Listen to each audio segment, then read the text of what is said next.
and also turn on the. I'd like to call the meeting to order. I am Gwen Howard, Chairperson of the Metropolitan Utilities District Board of Directors, and I'd like to welcome you all to the committee meetings this afternoon, May 6th, 2026. This meeting is being live streamed from the boardroom at the M.U.D headquarters building located at 7350 World Communications Drive. A recording of this meeting will be uploaded to the M.U.D website after the meeting's conclusion. I'd like to invite Vice President of Safety and Security, Shane Dockin, to provide a briefing regarding protocol for all individuals in attendance at the board meeting today in the event of an emergency. Good afternoon, Shane Dockin, Vice President of Safety and Security. We are currently located at our headquarters facility on the first floor in our M.U.D boardroom. Please note there are 2 exits out of this room. The first exit is located at the back of the room. The second exit is located at the door to my right. If you proceed out the door to my right, head down the hallway, on your right, you'll find the closest first aid kit, fire extinguisher, stop the bleed kit, and AED. With that in mind, can I get a show of hands for all individuals that are currently CPR and AED certified? That's great, thanks. If there were a medical emergency for any reason in this room today, the security staff at the front desk would contact 911 and then escort EMS services into this room to help resolve the issue. If there were a severe weather event, we would proceed out the door to my right to the main hallway and shelter in place. However, there is no threat for severe weather today. If we needed to evacuate this room for any reason today, we would proceed out the door to my right, take a left-hand turn into the lunchroom, and proceed through the exit to the parking garage and take accountability for all staff that are involved. And that concludes today's safety briefing. Thank you. Thank you. Roll call. McGowan. Here. Howard. Here. Kavanaugh. Here. Begley. Here. Cook. Here. Freng. Here. Sidzik. Here. I would like to advise all those in attendance that a copy of the Open Meetings Act is available on the wall in the back of the boardroom. This morning, it is our pleasure to present 10 of our employees with outstanding service awards for going above and beyond the call of duty. On March 24th, construction and water distribution crews were investigating a water leak at 90th and Maple. Machine operator Josh Jones alerted the crew to a possible vehicle fire. When the crew looked, the vehicle was fully engulfed. Crew leader Jeff Petrie called 911 while other crew members retrieved fire extinguishers.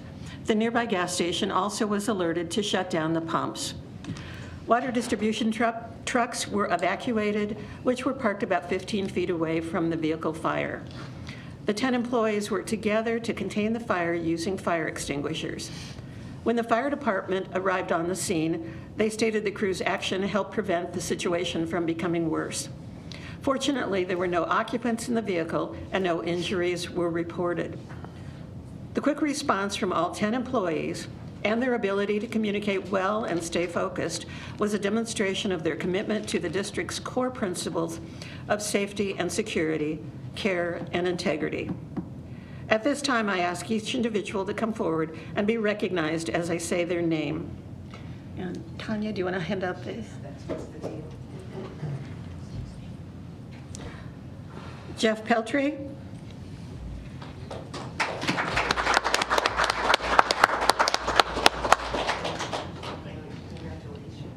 Josh Jones.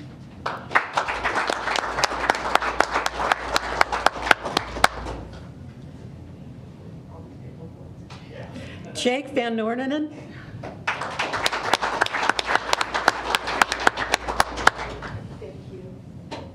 Cody Fast.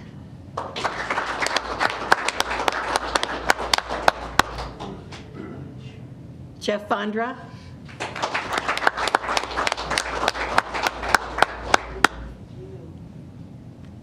Robert Peters.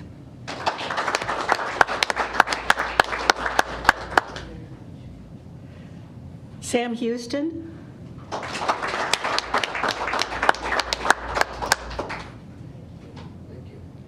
Steve Novak.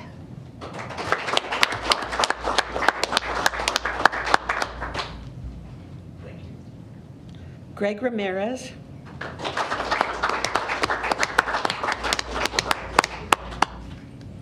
And Chad Cole isn't able to be with us here today.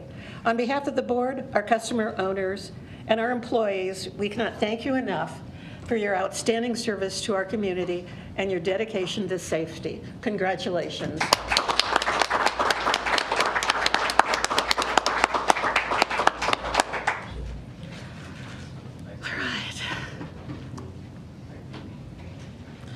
We will begin with the public hearing on the proposed updates to the billing price book, which will be presented by Manager and Financial Planning and Analysis Stephanie Lemons. These can be found behind tab 5, and this will be followed by an invitation for public comment. Good afternoon. I'm Stephanie Lemons, Manager of Financial Planning and Analysis. I'll be discussing information included under tab 5 in your binders, which provides updates to the billing price book. There are 4 documents behind this tab. The first item is the memo submitted to the committee outlining the proposed changes. The second item is the presentation that will be displayed on the screen and will be the focus of the meeting this afternoon. The third item is a detailed listing of the proposed price updates. And finally, the last document is a resolution that will be presented for your consideration during the regular board meeting later this afternoon. Starting on page 2 of the presentation, I'll provide some background information on this process. The billing price book establishes prices for the various services and materials that we provide to our customers and contractors beyond the monthly fees charged for gas and water service. These prices are typically updated on an annual basis, and with your approval, these prices will become effective on June 1st. Pricing is generally structured to recover the district's costs. This includes the current average hourly wage rate of personnel performing the service, the average time required to complete each task, and the cost of materials sold or installed as part of the service. However, there are certain exceptions to this approach. There are certain items that are not designed to recover costs, but rather serve as fees intended to discourage undesirable behavior. For example, the service diversion charge falls into this category. There are also a few items that are priced intentionally below cost. One reason for this is to support customers who may be experiencing financial hardship. For example, the turn-on charge for gas and or water service after turn-off for non-payment is priced below cost. This fee applies when service is restored after being disconnected for non-payment, and I'll discuss this fee in a few minutes. Moving to page 3, this chart provides context on the overall size of the revenue generated from the fees we are discussing today. In 2025, the district's consolidated gross revenue was $411.4 million. As indicated by the yellow slice on the chart, revenue generated from billing price book items was approximately $5 million, representing about 1% of total revenue. While this is a relatively small percentage of total revenue, we conduct a thorough review each year to ensure that our pricing methodologies are accurate and that prices charged for these services are reasonable. The accounting department leads this annual review process, and we collaborate with many others across the district whose day-to-day work provides valuable input in evaluating and updating these prices. I'd like to extend a thank you to those who assisted in reviewing our proposed prices. We'll now turn to the summary of the frequently billed services on page 4. The first item addressed is field services labor. Many of the services we provide are performed by field service technicians, so these labor rates are a component of several other prices throughout the book. We are proposing to increase the rate by the following. The base rate for 30 minutes will increase to $130, and the hourly rate after the first half hour will increase to $191. Item 2 is related to various charges to turn on gas and or water services. Items A and B are referred to as regular turn-on fees, either scheduled or unscheduled priority. We are proposing to increase these rates approximately 2% to $106 and $135 respectively. Item 2C, turn on gas and or water service after non-payment for non-payment of bills or violation of district rules, is a turn-on charge I mentioned earlier related to collection accounts. Historically, this fee has been $75 for all customer classes. Beginning this year, we are proposing to restructure this fee by customer class. Residential fee at $85 and commercial fee at $179. The residential fee will remain below the actual cost of service. This approach is intended to help reduce the financial burden on customers who may be experiencing hardship. For commercial accounts, the proposed fee reflects the cost of performing this service turn-on. The next item is the price for the installation of a 3/4-inch water meter with Excuse me, Stephanie, can I ask, why is the commercial so big of a jump? That's because we are going to charge commercial accounts for the cost of the actual service to do the turn-on. We haven't been charging it in the past? No, we have not. We have been charging the flat 75 rate that was below cost, and that was primarily to help with those with financial hardship. Starting this year, we'd like to propose breaking that out between customer class. Do we need to do it all at once, that big a jump? Can we do part this year and part next year or something? Can you Sure. think about it? Have we talked to the commercial customers? No? We, Mark Doyle, President. Great questions, Director McGowan. We've been working on this billing price book philosophy for as long as I've been here and you've all been here. We're trying to strategically notch up where appropriate.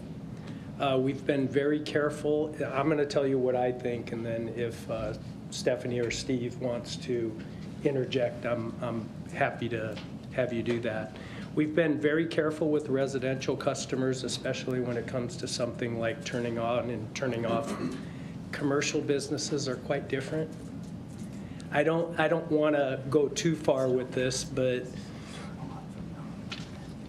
not that many commercial customers get into the position of shut off and turn on. It's different. You know, you're running a business and we're not there to support that business. We are there to support our residential customers through thick and thin. Leave it at that, but I will definitely will take a look at this particular one and any others that are out of range if they're not residential. Right. But we'll take a look at that and we'll come back with a better answer. Now, would you like to hold that? Anything you'd want to add, Steve or Stephanie? Thank you. I'm looking around the room and trying to think and talk. Thank you. Is there more labor involved in a turn-on for a business? We do have to roll a truck out to do the turn-on service. I'm sorry, what? A truck does have to go out to turn on the service, which is what the cost is comprised of. So it's not like you can just flip a switch. You do have to send out a crew or field service tech to turn it on. But for both, right? Residential and, why, okay. My question was, is it more involved, more labor for a commercial account to be turned back on? Hi, good afternoon. Stephanie Mueller, Vice President, Customer Experience. So in preparation, I have a few numbers here that I just wanted to share. And then before that, historically, and I don't remember the year, but it was a pass-through cost to both residential and commercial historically until 5 to 7 years ago, somewhere around that.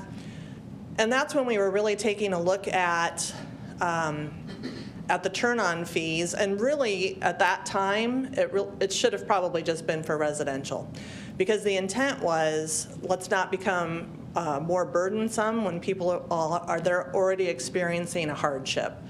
And sometimes we have customers that throughout the year they may have repeat turn-on, turn-offs, and so it can become quite a financial burden to some of those. And so that's when we took a step back and we said, well, let's look at this and see if we can hold cost. And at that time, we should have probably said, commercial's different. Those are for-profit entities that are operating under different circumstances. But I would also add that through the collection process, commercial properties maybe receive a little bit different treatment through before they're disconnected for non-pay. We make calls to those customers to let them know they're eligible, because we don't want to just make a trip out in the field and disconnect service for a business when maybe they're a restaurant anticipating serving lunch, or they have multiple employees in a building, things of that nature. And to kind of give some numbers to that, looking at the numbers from March of this year, we sent out, there were in total just under 300,000 bills that we sent out. And of those, 19,500, or about 7%, were received shut-off notices. And the commercial on that number was 1,627. So it's a much smaller percentage than residential. But in addition to that, when we look at who was actually disconnected, there were only 15 commercial that were disconnected in March because of those efforts that we're taking to provide a personal touch and a phone call prior to that disconnection. Residential customers receive an automated phone call before any disconnection occurs. So once they're eligible for that, to about 3 days prior to that eligibility is when they receive a phone call. And we made those automated phone calls just shy of 11,000 for March. So there were a lot of calls that went out. So I just wanted to provide some perspective and some numbers to some of that. If you have any questions. Stephanie, I wonder, have we been underbilling the commercials? You said we'd at some point been Yes. underbilling the residential, but I'm wondering if maybe you can go into that a little more. So, and I don't want to misspeak, but the amount of work that goes into a reconnection after disconnection is the same. You know, we have to roll a truck, they're restoring gas and/or water service in roughly the same manner. And I believe before we made that change to not recoup all costs, they were both being billed the same turn-on charge. The only differentiation was whether or not it was a priority or the regular charge after disconnection. Stephanie, do we have a monthly communication with our commercial customers or anything to say that in the future it's going to cost $179 for turn-ons to 75, big increase, just to update them? Do we? We have a monthly communication with our largest customers, but honestly, those aren't really probably the ones that fall into this category. We don't have a regular monthly communication with just commercial customers at this point. Could you consider an insert, bill insert or something, a little blurb in the insert to commercial customers? Sure, yeah, I don't think anything's off the table, sure. Okay. Thank you. Can somebody speak to how this number was, how did you land on $179? I mean, I understand the $10 increase for residential is probably recovering costs of fuel and labor increases, but how did we land on $179 for commercial? So that's If the- it's basically the same, you're rolling a truck out to turn the valve on or off. Yeah, it's the average time that it costs. So we've come up with an average time that it costs to go do the turn-on. The average rate of the employee doing the turn-on service includes a vehicle rate that's also included in that as well. So that's how we get to the $179. So how does that time, vehicle cost, employee cost differ between the two, between the residential? It does not. So if we were, So how did we arrive at 179 if it's costing us the same money to turn on or off a residential as it is a commercial? it's costing $179. We're going to charge the commercial customers the $179. The cost that is for the service. For residential, we are choosing to charge less Okay, because we anticipate that some of those are experiencing financial hardship. gotcha. So you're Yes. saying if you weren't going to charge them less, the residential would be paying $179 Yes. as well? Okay. And that's your, I mean, that's why we bring this up. That's in your purview. If we are definitely subsidizing that turn on, but I will say we work pretty hard to avoid the shutoffs and resulting turn-ons. Well, if the customer is facing a shutoff, they probably couldn't afford to pay $179 to turn Well- it back on, you know? So I don't have a problem with it. I think that's good. I just wanted to understand it. It's a dilemma, but we'll always work harder and harder to try to avoid all this. And most of the time, if we get the call, we're able to work with, am I a broken record here, Stephanie? No, and in fact, I have a number that really backs that up, Mark. So the number of shutoffs, as I said, you know, in total were 19,500. Of those that were residential were just around 16,700. But residential turnoffs that actually occurred were just over 1,000. So that's telling me that people are receiving these disconnection notices, they're contacting us, and that's the important thing. If they're calling us, we're 99% of the time able to reach a resolution, whether that means let's make this portion of a payment, and in turn, we'll take the rest and set that up into payment arrangements. We'll refer you to some agencies, some local agencies that can provide some assistance. And so it's just mainly making that conversation occur so that we can act to avoid a disconnection. That actually surprises me that we had 1,000 shutoffs, residential shutoffs in the month of March. 1,000.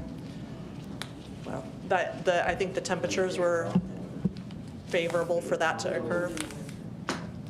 I really want to thank you for working with the customers, because as you point out, if people can't pay their bill, they can hardly pay $179 to have things reinstalled. I mean, it's a rock and a hard place, basically.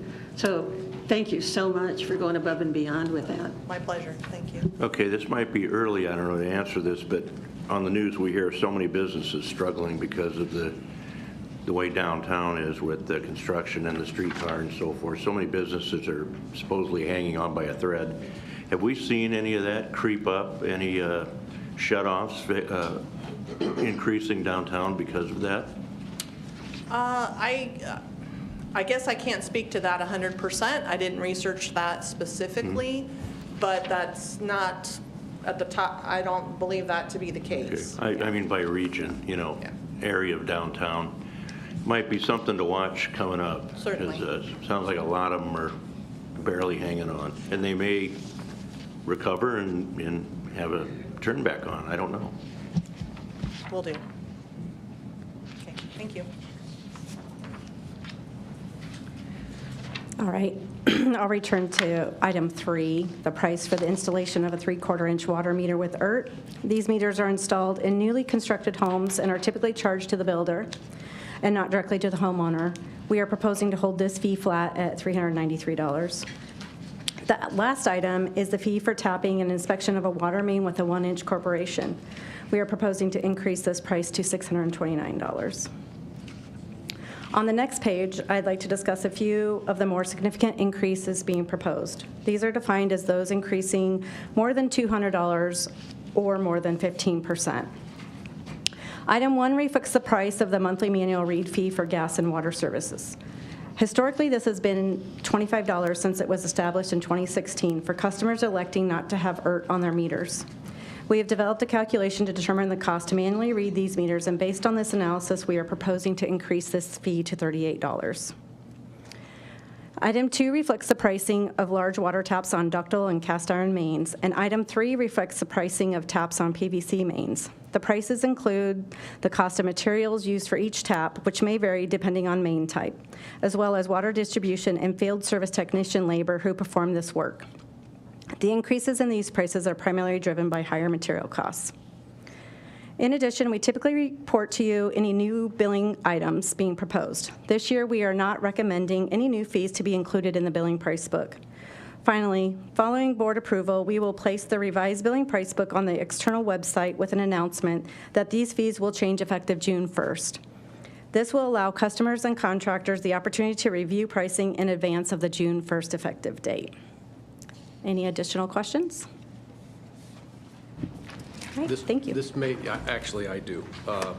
So is cast iron harder to tap than ductile? Yes, it requires different materials. So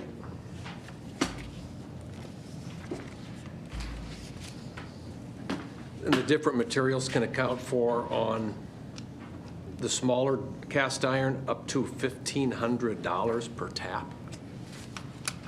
Is this something that's just come up in the last year or so? I know that you're the face answering these questions, but I don't know who else to ask.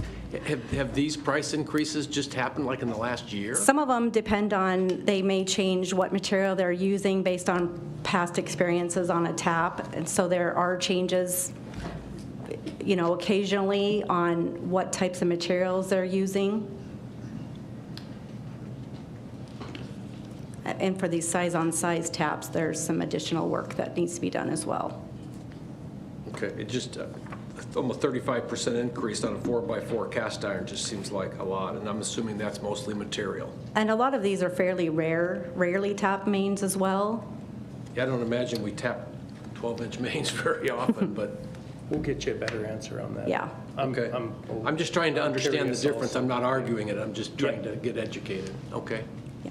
Thank you. Thank you.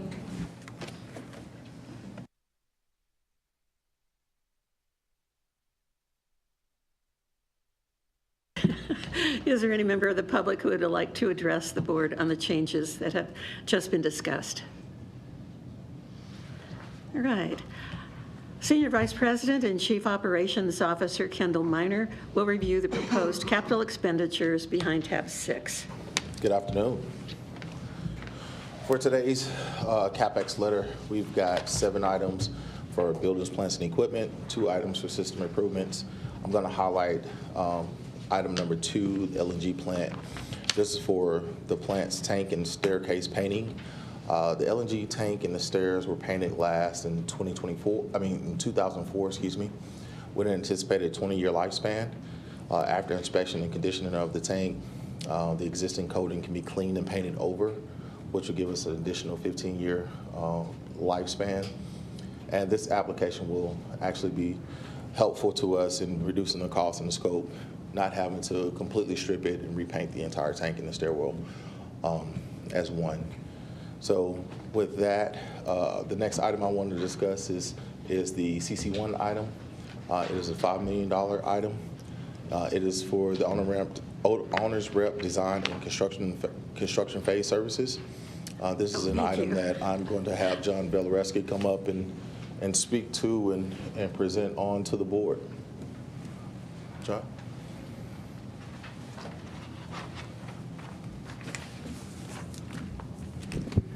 Good afternoon. John Velereski, Director of Facilities Management. I believe Jay is going to post my presentation. So I'm going to provide a project overview and update for both CC1 and CC2. Next slide, please, Jay. To provide a brief overview of the project timeline, in 2021, we made the final land purchase for the CC2 site. In 22 and 23, we hired our project team, conducted our strategy planning sessions and design development for CC1, Phase 1, and CC2, and we also started our CC2 site grading. In 2024, we started our CC1 Phase 1 renovation for the new restrooms, lunchroom, and fitness room, our CC2 right-of-way improvements, and also started the CC2 facility construction. These projects presented unique challenges, something that the district hasn't really seen since the 1960s when we constructed CC1 and the Operations Center. And the reason for that is the multiple number of district divisions that are affected by the projects and that needed to be included in the planning efforts. Our project team has continually strived and been challenged to stay, to balance these competing wants and needs and stay within the project budget. And you can see the multiple divisions there listed below. 11 district divisions were involved with both projects. As far as CC2, we have received our certificates of occupancy in late March and early April, and we have completed our move-in process. That was completed in late March and early April as well. And this would be for our employees at C-Circle as well as most of our employees from CC1. I do want to send a special thank you to all of the district managers that were involved in that coordination process, and especially to our employees. I was extremely pleased with how easy move-in day went out there. It went far better than I was hoping, but that's just a credit to all of our employees at the district for all the effort they put into this. CC2 does continue to be completed within budget. I am conducting weekly meetings with the facility managers to review facilities issues, discuss action items, and work on operational improvements at the site. We do have a dedication event scheduled for Thursday, June 11th, and I'm working with CorpCom Safety and Security for the event details. And lastly, we will be out of C-Circle before the end of our lease in June, which is good news. This is a rendering that our design team developed of what we expected CC2 to look like. I've always liked this drawing. And then on the next slide, you're going to see some current pictures. The picture on the left is the front entrance that was taken last week at CC2. And the picture on the right shows our mostly full employee parking lot and the entrance side to our facility. On the next slide, you'll see our occupied parking garage on the left and our operational stores warehouse on the right. And then on the next slide, you'll see our training room. This was actually a safety meeting that was conducted by Central Maintenance last week. And on the right is our new lunchroom that also doubles as a large meeting room, very similar to what we have at headquarters. Some interesting CC2 project statistics. We poured 14,300 cubic yards of concrete, which is about 1,600 truckloads. We installed 155 miles of electrical wiring, almost 6 miles of mechanical piping, and just over a mile of heating and cooling ductwork. And what I really thought was impressive, MCL completed this project with 52 separate companies in 16 different trades listed below. We kept people busy on this project for the last couple of years. For CC1, we are in the Phase 2 renovation process. We actually did a coordinated site staging with MCL about 2 or 3 weeks ago with a coordinated effort with our employee move out from CC1.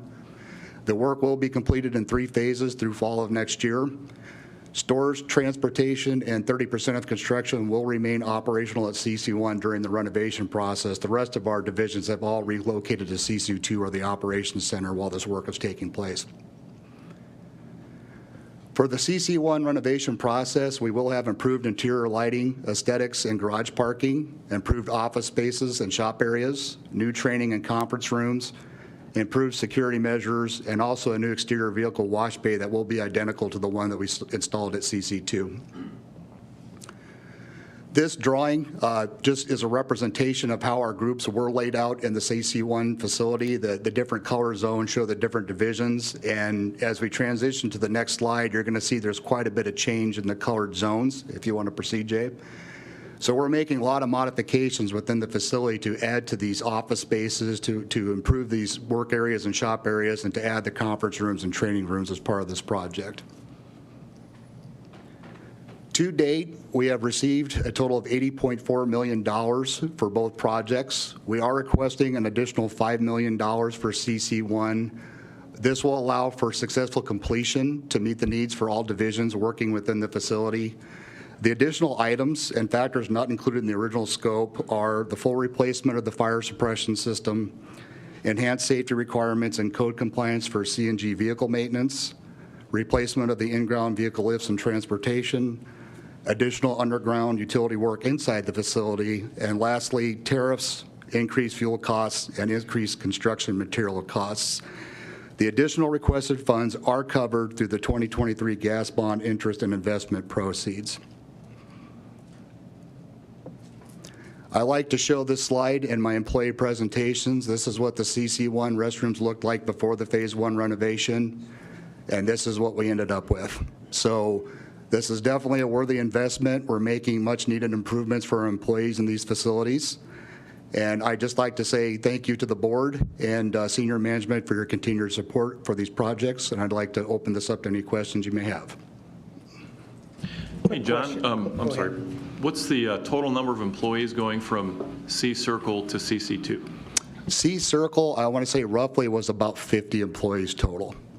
And so what will the total number of employees reporting to CC2 be? So currently, we actually have shifted a little more of construction out there in order to help expedite the renovation process at CC1, but I think we're at about 150 currently out there right now. Thank you. Yes. My question is, you said we're going to move out there before the lease expires on CC2? That is correct. How much will we save on that monthly lease? I know you asked that question a couple months ago, and I wish I could remember that number, Steve. I know you would address that. I don't know if you remember offhand, but we can get that to you. But it's a decent amount of money. $47,000. Thank you. I appreciate that. How much? $47,000 per month. Per month. Wow. Is all the parking going to be inside for district trucks? They will not. That was one of the great challenges of both projects. You would think inherently by improving the parking spaces, there'd be an abundance of parking. But with updated parking standards and requirements, there still is, we have more vehicles than we have indoor parking spaces. So we did work on a tiered parking system arrangement that we have not implemented yet. Our biggest concern is kind of the winter indoor parking, but we're able to work with our divisions to identify which vehicles really have a need to be inside versus those that have a want to be inside.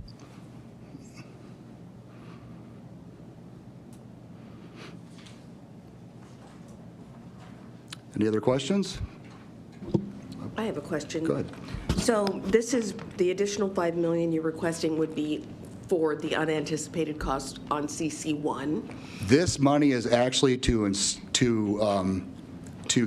establish the guaranteed maximum price to complete CC1. So we have bid all of the work at this point, so we know what the costs are, so this will allow us to complete the project. Okay, establish the guaranteed maximum price. Correct. That sounds like a financial term. Why do we want to do that?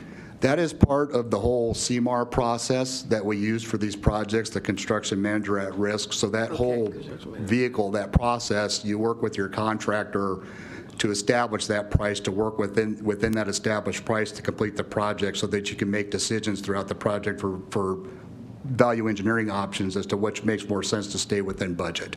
Okay, thank you. Yeah. Okay, thank you.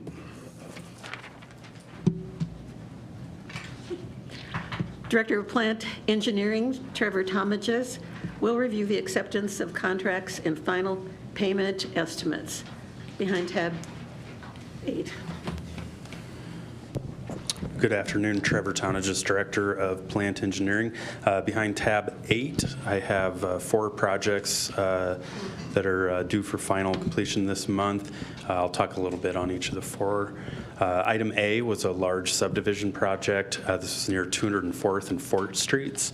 The development added about 2.5 miles of new water main ranging from 6 to 16 inches, and this was completed by Cedar Construction. Item B, also a new development project. This was the Hagen Hills subdivision near 168th and Rainwood. This project included just under 1 mile of pipe ranging from 6 to 12 inches, also completed by Cedar Construction. Item C is the North Stream subdivision near 204th and Q Streets, 1.2 miles of 6, 8, and 12-inch pipe, also completed by Cedar. Got a lot of jobs by them done. And then finally, item D, this one we discussed a little bit, if you recall, last month, related to a change order that the board approved. This is the final connection for a 24-inch valve that supports a much larger project for Plattsmouth and their wholesale connection. They have a mainline transmission that'll connect to this. The project was successfully completed by Valley Corp, who's also the contractor working with City of Plattsmouth on their project. And that is all I have for you, unless there are any questions. Okay, thank you. Thank you. Vice President of Procurement and Enterprise Services, John Zellers, will now review the bids on materials and contracts behind tab 9. All right, good afternoon. John Zellers, Vice President, Procurement and Enterprise Services. I will be speaking to tab 9, and there are just a few items I plan to discuss this afternoon, and the first 2 may be found at the top of page 2. We are requesting ratification of 2 purchases of coiled 6-inch HDPE water pipe. Typically, this pipe is provided and sold in 40-foot straight lengths. However, last year we found a manufacturer whose name is Atcor that offered the 6-inch pipe in approximately 450-foot coils, in which we have been purchasing over the last several months through local distributors. Recently, we have been notified that Atcor is being acquired by another HDPE pipe manufacturer that is not committed to continuing to offer the coiled pipe.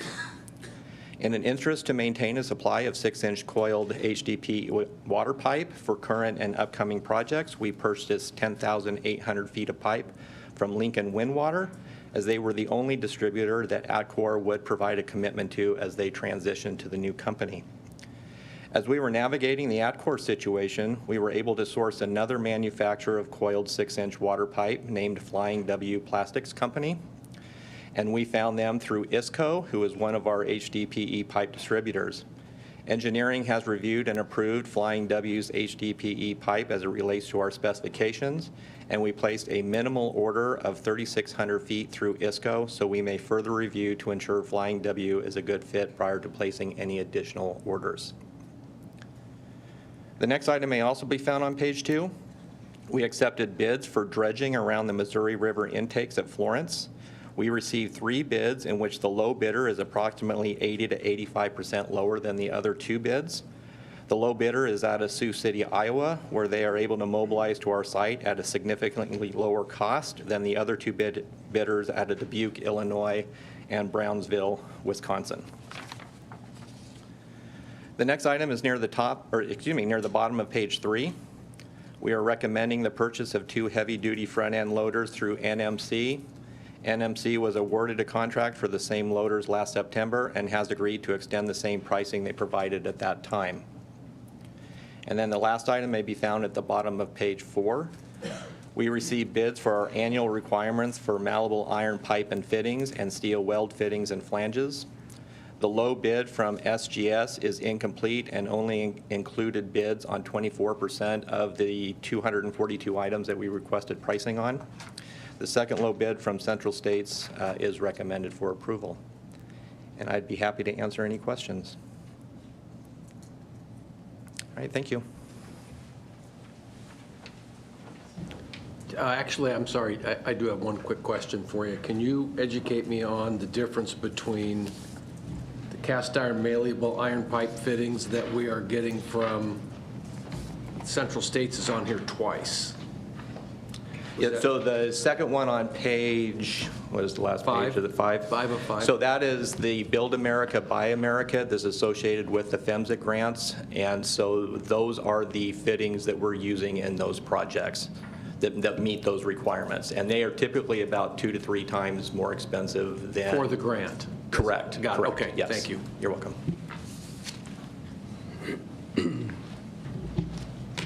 Vice President of Engineering, Masania, will now review the proposed main extensions behind tab 11.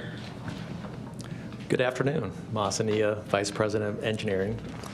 Behind tab 11, you'll find the main extensions letter where we have 1 gas and 3 water projects this month. The impact of the water mains include available water service and fire protection for 296 residential lots as well as 16 outlots. The impact of the gas main includes available gas service for 140 residential lots. Total Pioneer main fees for the 3 water projects include an additional $383,163 in contributions from the developers. All 3 water projects have requested the district's gas service, and those would be presented in the future for requesting approval. That is all I have to cover, and would be happy to answer any questions. Thank you. Thank you. Vice President of Human Resources, Bonnie Sabine, will now review employee wage and/or salary increases and ratifications behind tab 12. Hello, Bonnie Savine, Vice President, Human Resources. I'll start with a recap for employee counts at the end of April. On April 30th, 2025, there were 890 regular full-time employees and 3 regular part-time employees. That gave us a total of 893. To end this April, we had 916 regular full-time, and we also had 4 regular part-time, for a total of 920. I will note we did have 9 regular full-time hires start this past Monday. That certainly is adding to our growing head count, and we also have 11 interns that continue to be on staff. A brief review of jobs actively in various stages of job placement. We have 10 requisitions routing through the review and approval process. That is for 12 additional full-time employees and 1 intern. We have 8 jobs currently posted right now to fill 9 vacancies. 2 of those are external only, 3 are internal only, and 3 are internal and external at this time. Those are for 8 full-time employees and 1 intern. We have 17 jobs that are in the application review or interview stages. That is for an additional 27 full-time employees and an intern, as well as 9 jobs with 6 full-timers and 3 interns that are working through onboarding right now. So a heavy time of the year for us. We anticipate that, and we're excited to get some new hires onto our teams. Behind tab 12, you'll find the wage and/or salary increases and ratification letter. In this month's letter dated May 6th, Human Resources is recommending the Board of Directors approve wage or salary increases for 17 employees this month. 12 of those employees are our OAC group. They are receiving promotions through the standard posting and job selection process. And then we also have 5 SPA employees that will see salary increases due to promotion. At the very end of the letter, we have 1 SPA new hire ratification, and that rounds off the letter for the month of May. Are there any questions? Okay, terrific. Thank you. Government Relations Attorney Rick Kubat will now review the 4th legislative report for 2026 behind tab 13. Good afternoon, Rick Kubat, Government Affairs. As your report states, this is the end of the short session, meaning next year we'll be looking at new chairs of committees. Senator Arch, who's the Speaker of the Legislature, was termed out, so you'll have a new Speaker. In terms of the report, this board supported 3 bills. All of those bills passed. You opposed 2 bills. None of those failed, or all of those failed to advance. And as far as the report goes, it speaks for itself. Happy to answer any questions should you have any.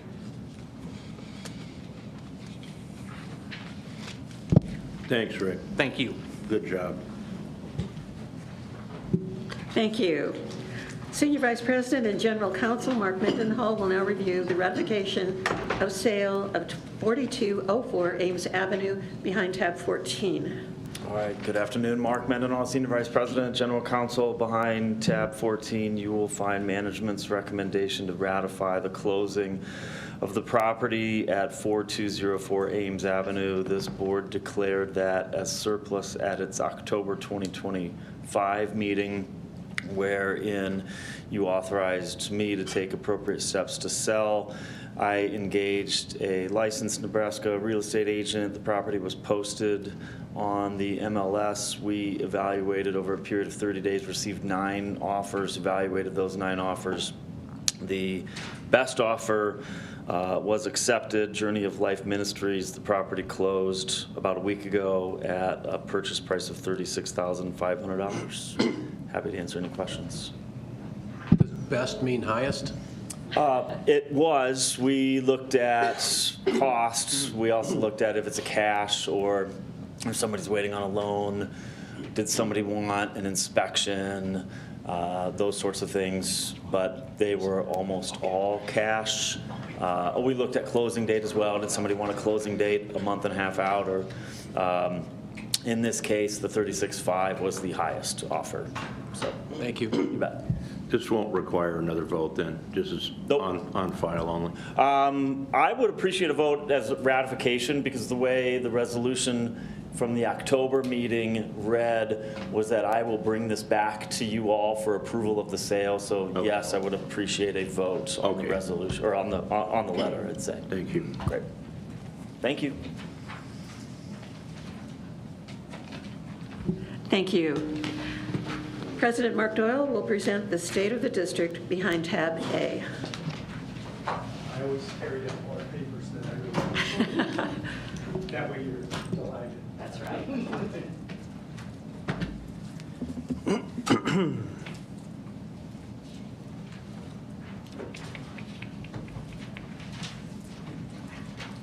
Okay. Is that TV not working? Yeah, I think Jay was trying to fix it. Good afternoon. Thanks for the opportunity to present the state of the district.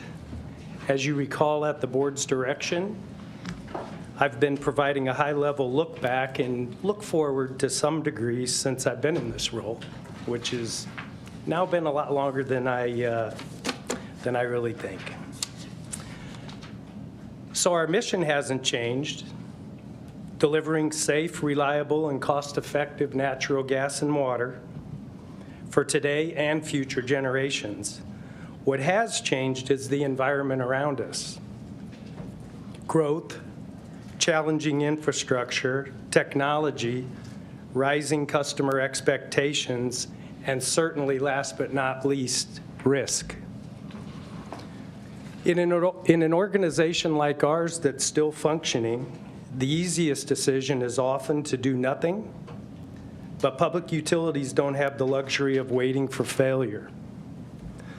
My theme today, and I'm going to share a quote by Director Howard, who has said this often to me in our private conversations: I'm really glad you're not kicking the can down the road. And I appreciate that. That's nothing new for M.U.D, but the things that I want to highlight today are certainly an example of that.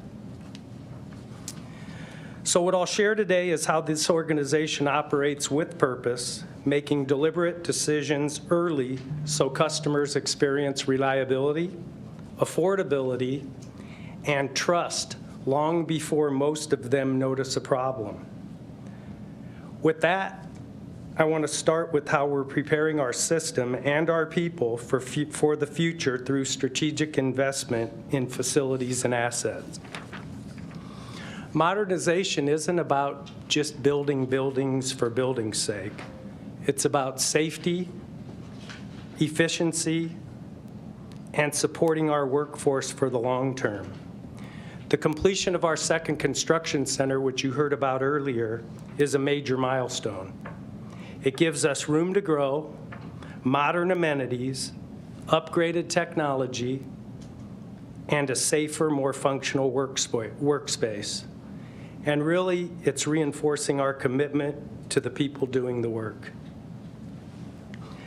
We've also continued investing in our original construction center, otherwise known as CC1, through a phased modernization effort that improves training, collaboration, security, and operational flow.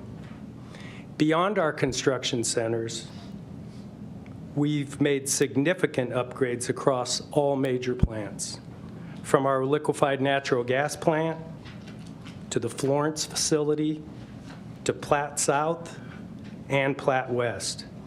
All of these projects improve reliability, efficiency, and compliance while extending our asset life. These investments reflect a conscious decision not to wait. We can't wait until facilities are outdated or unsafe. We need to act early while we still have options. And all these upgrades connect directly to the growth we're seeing and our responsibility to meet future demand reliably. Growth across our service territory continues, from new development to regional connections like Plattsmouth and Bellevue.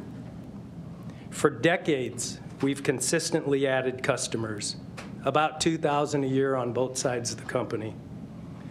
Growth itself isn't new, but the scale and complexity of managing this growth continues to increase. Growth like this doesn't create problems overnight, but it does create pressure if left ignored.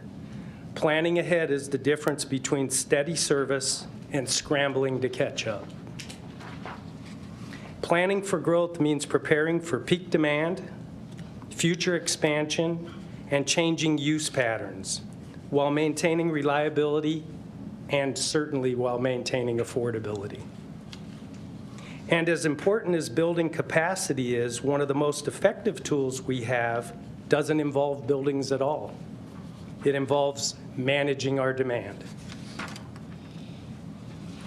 When people hear innovation, they often think about building more infrastructure. Demand-side management is innovation for a different reason. Think about rush hour traffic. You can build more lanes, or you can take cars off the road during peak times. Demand-side management works just the same way. Programs like our odd-even watering program help spread irrigation timing more evenly. Every sprinkler that doesn't run at peak time is like one less car on the road during rush hour. Reducing peak demand is important. It lowers system stress, delays costly expansion, improves reliability, and saves money for our customers. We pair policy with education so our customers understand the why. And the reason I say that is we have a great supply, but it won't always be that way. It's not too soon to be acting strongly on the demand side. And while managing demand helps us stretch the system further, safety and public health remain our top priorities. At the heart of everything we do is safety, public safety, employee safety, and system integrity. Few responsibilities are more fundamental than protecting water quality. Customers deserve to trust the water coming into their homes, and here in the metro area, they certainly can. Our lead service line replacement program continues to accelerate. The team has already replaced over 400 lead services this year. Phenomenal. Addressing this now, deliberately and transparently, protects public health and sustains trust. In parallel, we're systematically replacing aging gas and water mains through our IR programs. You'll hear a little more about that later. Last month alone, construction began on nearly 6.5 miles of critical water main replacements. These projects are essential to reducing risk and improving long-term reliability for our community. Since 2015, gas emergency response times have improved by more than 30%. I want to say that again.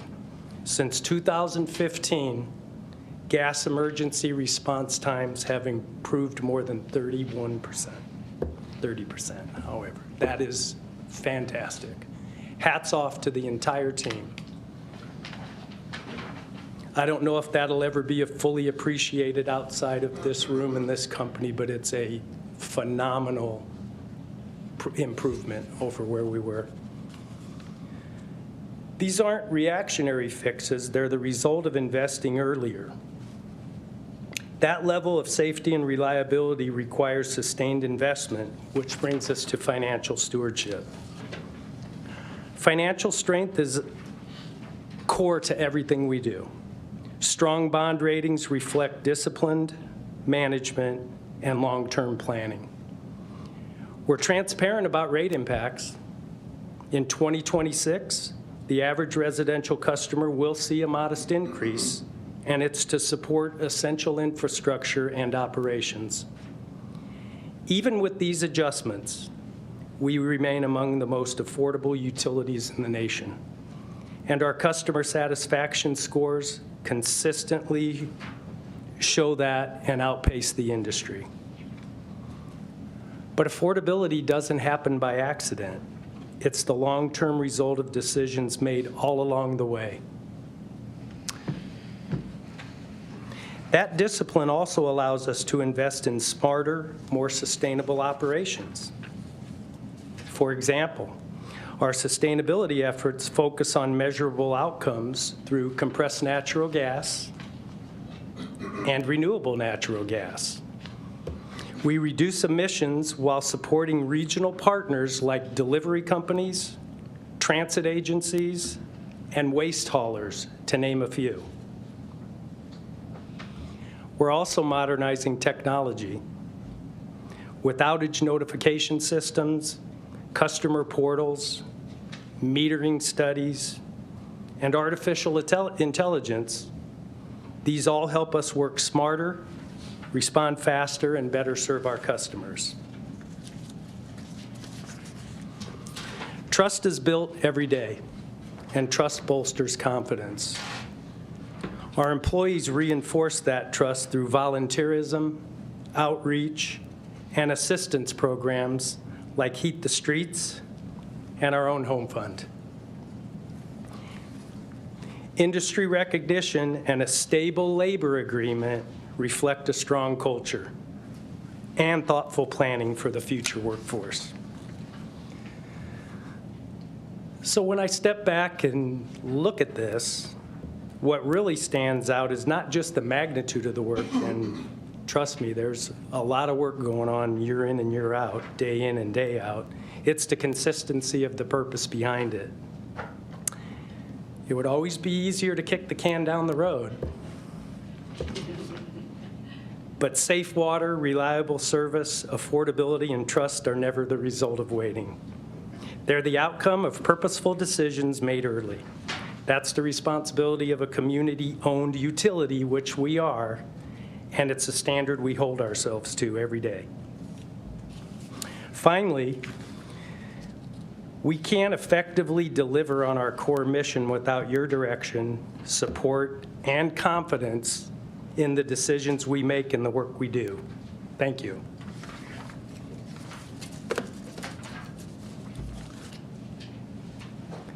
I could either field some questions or let the water and gas IR folks come up. Mark, I have just a couple comments. Great report. When I saw we were having the State of the District on the agenda, I thought, well, good. But the State of the District is good. I think it is so good. I'm so happy for it. I applaud management and your leadership and all the employees for all the hard work, because I wrote down coming in some metrics that I always like to look at, and you hit on some of them. Our gas rates, 4th and 14th for gas and water. Our income, the latest income report I got from Stephanie and them is we're on target for our income, hitting our budget, which is great. Cash on hand, well above our target. You know, when back in 2010, when I first came on the board, I asked, how much cash reserve do we have? And they said, nothing, not a thing. Now we have, our goal is 180 days, and we're way above that. Very good for our bond ratings and helping our bonds. Our bond ratings, like you said, are excellent. Our debt coverage on our bonds is compliant with all the covenants of the bonds. We're in good compliance. We had a recent 4-year agreement with the union, so we got the union agreement in place. Our employees are happy. Excellent work on the infrastructure, like you said, water and gas, very important. We have our LNG tank that was upgraded. Saves our customers a ton of money and provides a ton of reliability on those cold winter days. Lead service line replacements, like you said, well on target. We have a CO2 that's complete. That gives us backup, and now we don't have to worry about that tornado blowing through and knocking all our service out. We got backup in 2 different places. And our community support is excellent too. Those are metrics that don't just happen.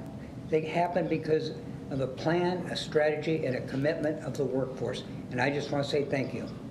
You're welcome. I couldn't have said it better myself. I wanted to stay a little out of the detail because we have the luxury of an extremely well-informed board, and I really, really mean that.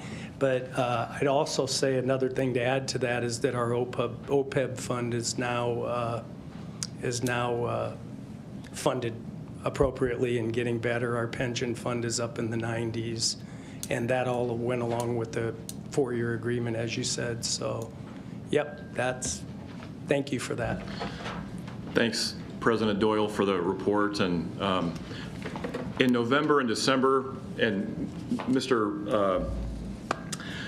McGowan just now recited some of the numbers behind our story, and we get a lot of numbers in November, December. Your State of the District adds some context to those numbers, and we have our challenges ahead of us. But let me also say, in addition to thank you for that report, yours is the model for state of presentations. 12 minutes, cut right to the chase. So let other elected officials take note of Mr. Doyle's presentation, and I know some of us behind this die appreciate that. So. Yes. It took me a few years to get it, though.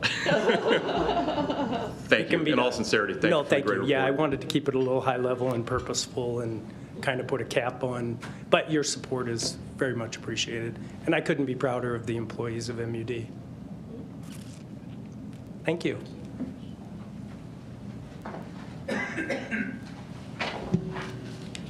Director of Infrastructure, Evan Martin, and Senior Infrastructure Engineer, Derek Dewan, will present the Infrastructure Replacement Program update behind tab B.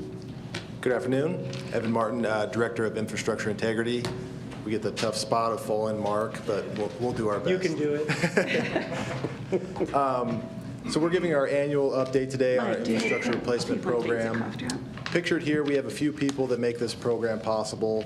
a couple of our infrastructure engineers, and then one of our water IR crews.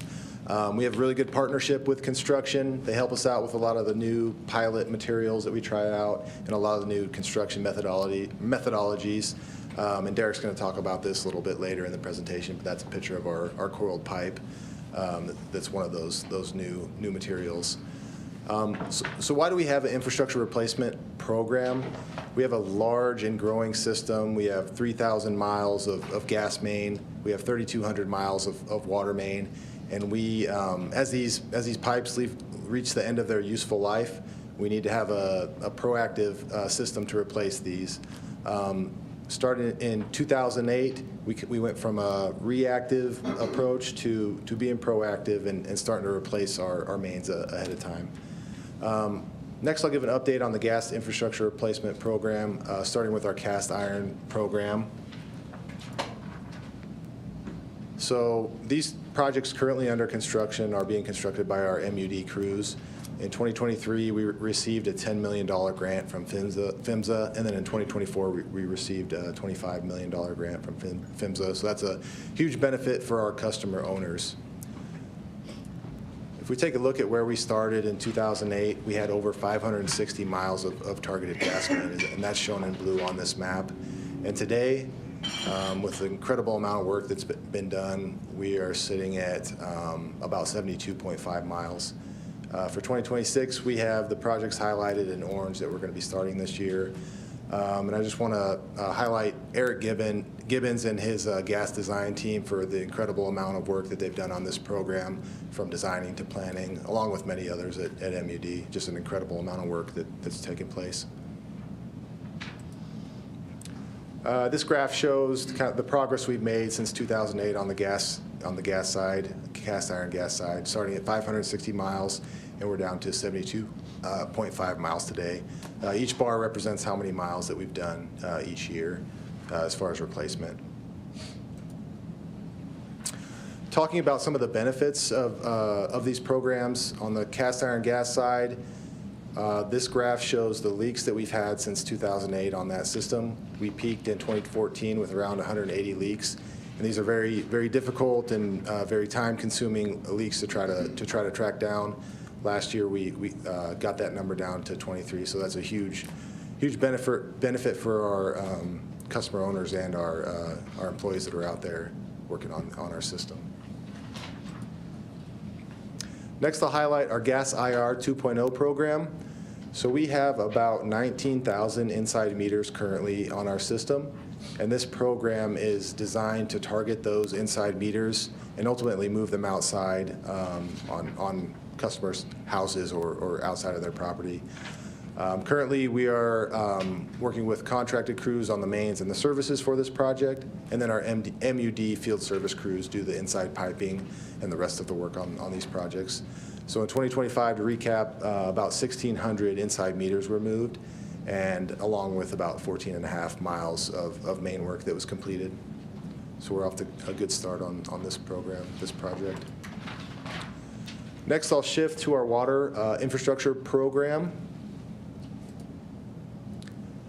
Pictured here is our historic water main breaks, and as you can see, over the course of time, this goes back to 1990, we have steadily increased the number of water main breaks that we've had on our system. What I wanted to highlight was the work that we've done on the IR program to try to reduce this number. We looked at our historic water main break curves, and we plotted them out to be what it would be like if we had not started this IR program in 2008. And that is that dashed line right there. So you can see it's an exponential curve, and it just highlights the need to continue this program and really prioritize these main replacements.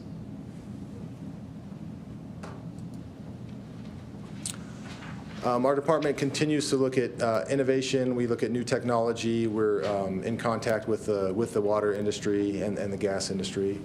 And I'll just highlight one of those projects that we did last year. We did a risk model pilot to look at one of the leading risk models out there for our water mains. We compared that to our internal risk model and just had some surprising results. We're pretty confident in the effectiveness of our risk model based on this pilot. And then also, we're doing this work at a good cost as well. So we're confident in our risk model, and this is what we use to drive our project selection. And with that, I will introduce Derek Doohan, our Senior Infrastructure Engineer. Thank you, Evan. Derek Doohan, Senior Infrastructure Engineer. Today I'll be covering a couple more of the specifics of our water infrastructure programs. So here on the graph, we can see our past several years of actual miles replaced under our water infrastructure program. In addition, we can also see our future replacement goals. As we continue to work towards increasing these future replacement goals, we need to maintain focus on several other items in parallel. A couple of these items are focusing on our high consequence, oftentimes large diameter water mains, as well as continuing to refine our design and installation methods. Before I dive a little bit more into those two topics, I wanted to share this next map, which really highlights the overall scope of our water IR program. So here we can see our water system with a breakout between cast iron water mains, which are typically our highest risk mains, and other materials. Next, we can see all of the replacements that have been completed under the Water IR program since its inception in 2008. And finally, we can see all of the projects that we have targeted to begin construction in 2026. So that's about 17 miles worth of projects there. I mentioned earlier that while the replacement program continues to advance, we need to maintain focus on our high consequence mains. Our primary tool for doing this is our condition assessment program. So in 2025, we completed one 3-mile inspection of a concrete water main. The major development from last year was the use of a new vendor to complete this work. As the inspection market continues to grow and evolve, increased competition allows us to better serve our customer owners by controlling the cost for these high-impact, high-resolution assessments. The last item I want to highlight, John stole my thunder a little bit earlier, is the coils that we procured in HDPE projects. So these have been a significant efficiency gain for us. Historically, HDPE projects have been constructed by fusing several hundred feet of pipe together above ground in order to complete a bore shot or a section of a project. So we can see that on the left. But last year, we were able to successfully procure and install a coiled 6-inch HDPE water pipe. And this has been a bit of a game changer for us. It has significantly improved project completion times, it's reduced job site disruptions, and it's enhanced the overall reliability of our system. So that's all I plan to cover. I'll turn it back over to Evan to make a closing statement. Yeah, I just wanted to thank the board for the support of these IR programs throughout the years. These are critical programs that we have for the reliability of our system and the operation of our system. And it's important that we keep the momentum going. So just wanted to say thank you for the support and the funding for these programs. And I'll open it up for questions. One quick question. Question too. We've made a lot of progress, like you just went through, on our IR and lead service replacement. Is there any way we know how other utilities across the country are doing? Or are we well ahead, percentage-wise, at addressing that issue? Yeah. And more progressive than a lot of utilities? There is a metric that the AWWA does kind of publish, and it's about 15 water main breaks per 100 mile. And right now, we're sitting at around 17, so we're slightly above that. So our goal would really be to be under about 480 main breaks per year right now. That'll increase as our mileage increases, but that would kind of be the industry target that we're shooting for. Did you also, Director McGowan, Mark Doyle, President, did you also ask about lead service lines? We'll get you some info on that. I'm telling you, we're at least with the pack, if not leading. But I would like to present, if you're interested, I'd like to get something for you. Yeah, it's taken a lot to get here, and that's the rub. If you haven't started yet, this is a mountain to climb to get to the point where we are. And we've worked on this for a number of years. And I appreciate all the work that's being done, but I'd like, how are we doing comparatively? Are we falling behind? Are we leading the pack? See, I think we're leading the pack quite a bit in the lead service replacement, so. What I don't know is how our numbers of service lines compare, but we'd like to get you something on that. Yeah, I'd like something. Yeah, we'll do that. I just had a question about the coiled pipes, and what makes them more efficient or better or easier to install, or why is that a better, why are we glad about those? Yeah, our typical HDPE pipe comes in 40-foot sticks. So at each joint, you have to do a fusion, which with cooling time can take about 30 to 40 minutes on a good day. These 450-foot coils, we can eliminate about 11 of those fusions. So it really increases the speed and efficiency of these projects for our crews. We're glad you asked. Thank 'cause you. We're geeking out over it, as you can tell. So I'm really glad you asked. I'm trying to envision, you say a coil go 400 feet. Is it literally a coil that you actually pull apart, or how does that? Yeah, well, so pictured in the middle here is actually our line tamer, and you can see the coil sitting on the line tamer, and it basically puts a stress on the pipe to straighten it out as they pull it through with hydraulics. And then I can go back to our original picture that shows the coils with some of our crew standing in the middle of it right there. And what are they made of, coils? It's HDPE, so the same material that we're using. They're just able to coil up 450-foot rolls of it. That's great. I've had a number of conversations with Mr. Doyle about water infrastructure replacement, and I sure as heck hope I'm not jinxing any trends that I'm seeing, but at our monthly board report that Steph Mueller prepares, thank you, Steph, it's a great report, I have noticed going back 10 months, when you compare year to year going back 10 months, so the month of March from 2025 compared to March of 2024, for example. For the last 10 months, there's been a trend of water main breaks ever so slightly going downward. So again, I hope I didn't jinx the hell out of that trend, but I like to think that the work is starting to pay off ever so slightly, that that trend is bending in the right direction. Yeah, we think this is a decades-long program.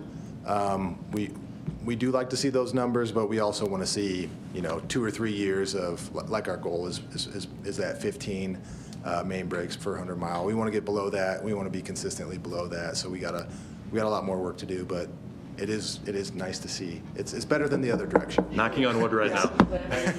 Well, they're nervous because I'm going with it like you are, and that's good. But what Evan showed you, that we'd be up into the 800s, that's not sustainable. So we absolutely have flattened the curve.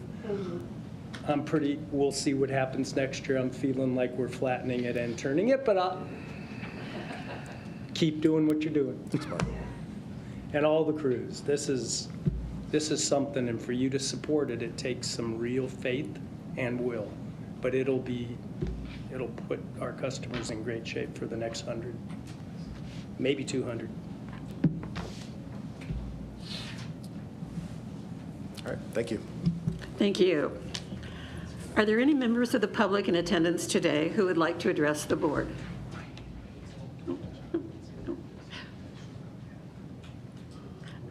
Seeing no one, do any board members or management have any further comments they wish to share?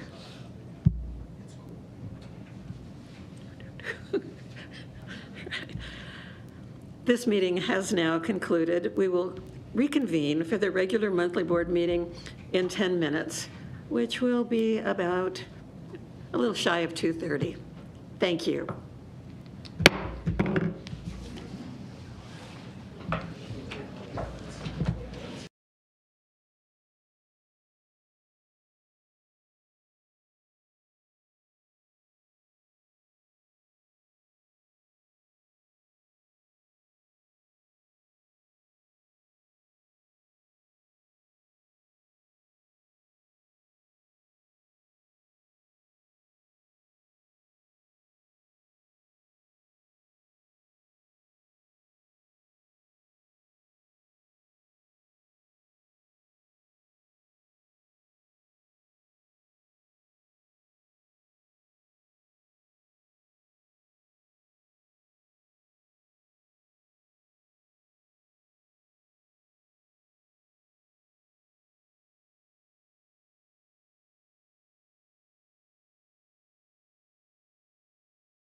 I am Gwen Howard,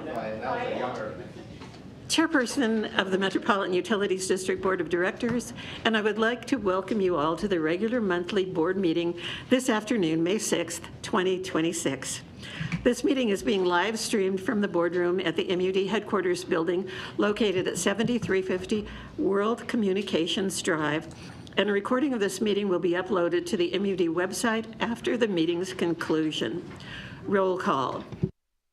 McGowan. Here. Howard. Here. Kavanaugh.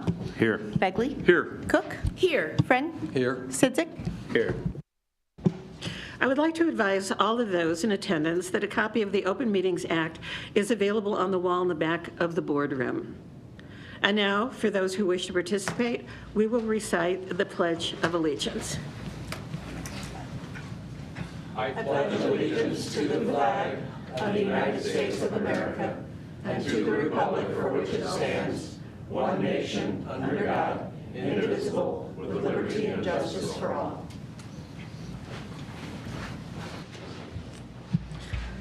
Okay.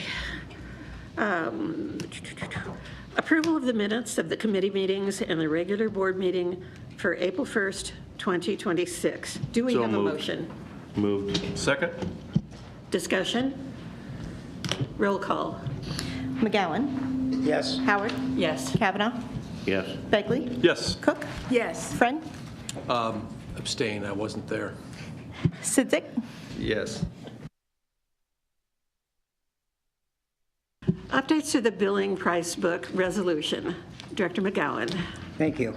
I move to approve the updated prices for M.U.D services and materials with an effective date of June 1st, 2026, as discussed in the committee meetings by Manager of Financial Planning and Analysis Stephanie Lemons, and as outlined in her letter to the committee dated April 28th, 2026.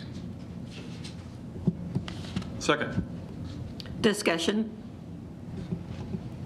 Roll call. McGowan. Yes. Howard. Yes. Kavanaugh. Yes. Begley. Yes. Cook. Yes. Friend. No. Sidzik. Yes. Director Friend, please proceed with agenda items 6 through 11. Thank you. Capital expenditures. This was discussed in committee. I move approval as outlined in the memo from Kendall Minor dated May 1st. Second. Discussion? Roll call. McGowan. Yes. Howard. Yes. Kavanaugh. Yes. Begley. Yes. Cook. Yes. Friend. Yes. Sidzik. Yes.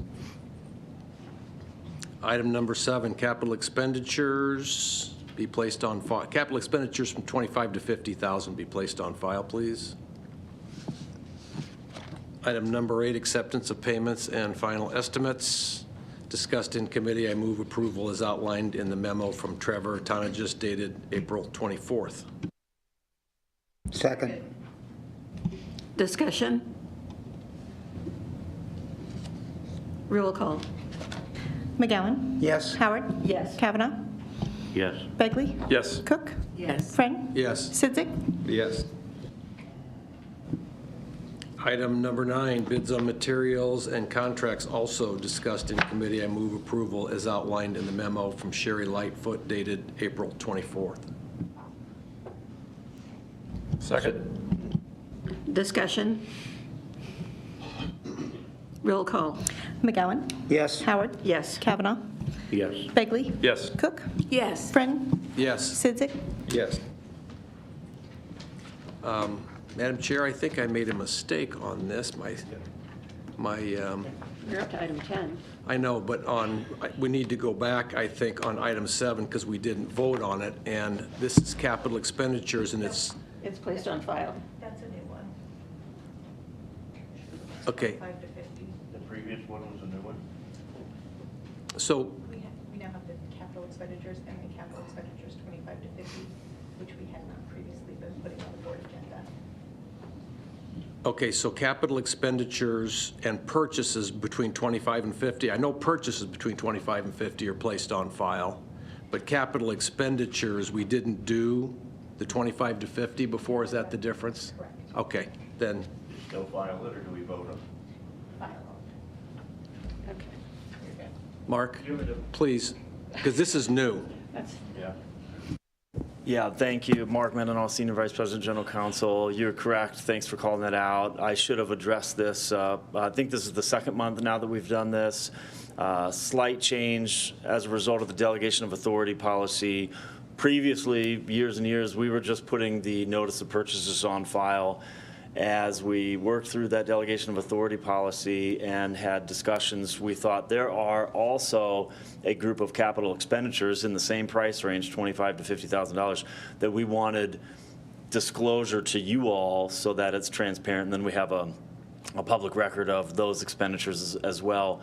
And so Sarah and I felt appropriate to also have that placed on file. So another agenda item. Apologize, I should have made that clear a couple months ago when we did the delegation of authority. So hopefully that answers, and sorry for any confusion. I just wanted to make sure that since I skipped over that without a vote, that we were okay with that. Okay. All right. So item number 10, purchases between $25,000 and $50,000 directly placed on file.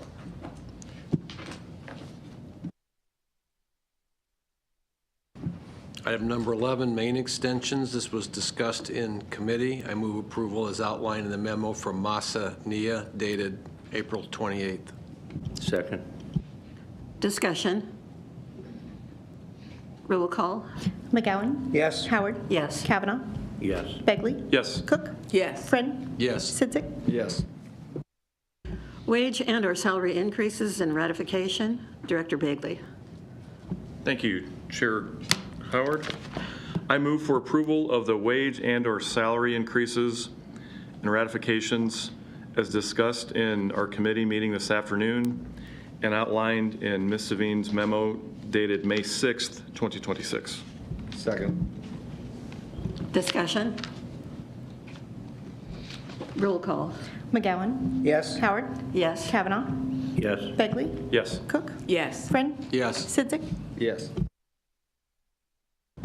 Director Kavanaugh, please proceed with agenda items 13 and 14.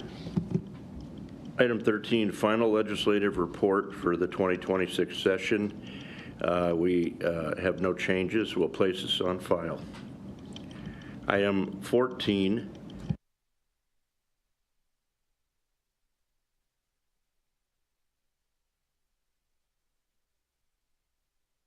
Oh, sorry. We've been asked to ratify the purchase and the closing date, and I make a motion that we approve that request for ratification. Second. Discussion. Roll call. McGowan? Yes. Howard? Yes. Kavanaugh? Yes. Begley? Yes. Cook? Yes. Friend? Yes. Sidzik? Yes. Other matters of district business for discussion. Do any board members or management have any further comments they wish to share? Are there any members of the public present who would like to address the board? Okay.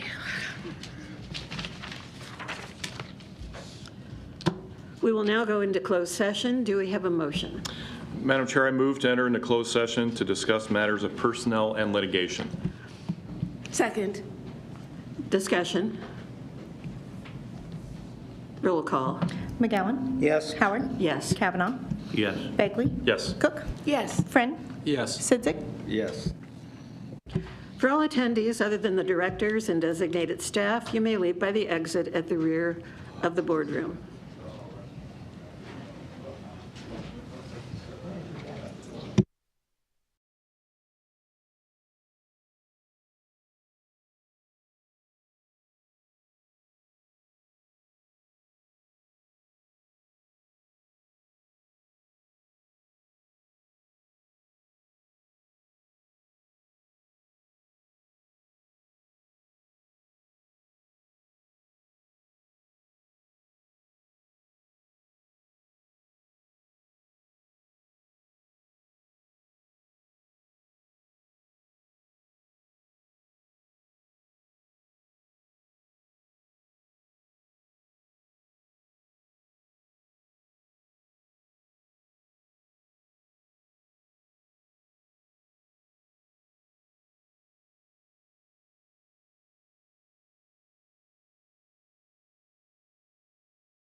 Madam Chair, I would like to make a motion to go back into open session and adjourn in one motion.